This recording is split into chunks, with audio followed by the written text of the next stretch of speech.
Ratusan rumah di kawasan pemukiman pesisir pantai utara kota Tegal terendam banjir rob Selasa malam. Banjir diperparah akibat sungai Kali Anyar meluap karena tak kuat menampung air rob dan air kiriman dari selatan yang pasca hujan turun.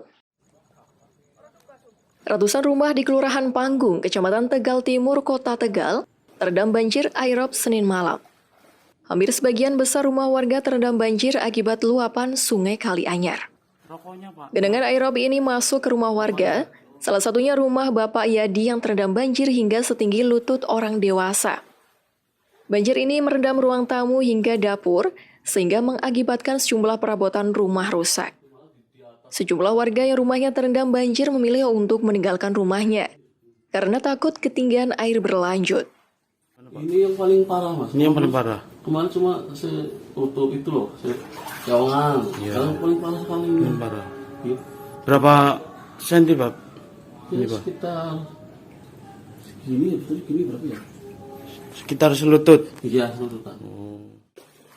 Banjir pasang air laut atau rob ini merupakan yang terparah sejak beberapa tahun terakhir. Air pasang atau rob juga terjadi setiap tahun. Agar aman dari banjir, warga berharap pemerintah segera melakukan normalisasi sungai. Yuli Hardianto, Kompas TV, Tegal.